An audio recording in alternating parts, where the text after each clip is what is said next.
各位網友大家好，我係註冊中醫徐偉亞醫師。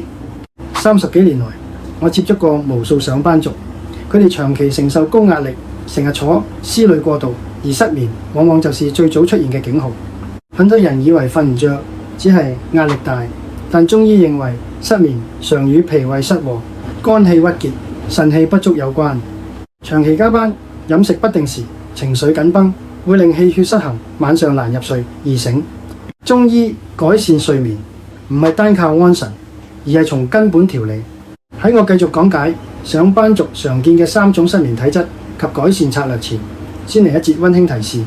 本內容屬一般中醫保健知識，不能代替專業診斷或治療。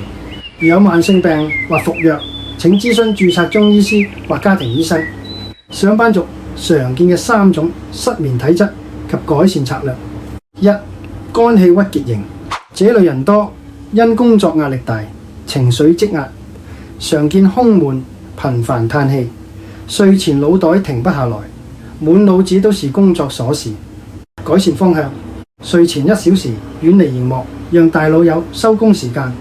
深呼吸、伸展、散步等方式有助舒緩情緒。中醫會從疏肝理氣入手，協助身心放鬆。 2. 脾胃失調型，常見胃脹、消化不良，夜晚因為胃不和、側臥不安而輾轉難眠。縮食、宵夜、狼吞虎嚥是上班族最常見嘅誘因。改善方向：定時進餐，避免晚餐過飽，睡前避免高脂、辛辣、甜食。中醫會以健脾和胃為主，讓身體恢復正常運作節奏。 3. 腎氣不足型，表現為腰酸腿軟、疲倦、心悸、睡眠淺，容易早醒，尤其年過30的上班族更常見。改善方向：適量攝取黑色食物，如黑豆、黑芝麻，保持規律作息，避免長期熬夜。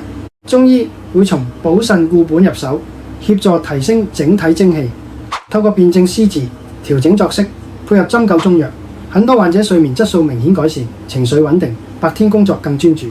若另有類似困擾，建議及早求診註冊中醫師，別讓失眠成慢性問題。我係徐偉亞醫師，下一集再見。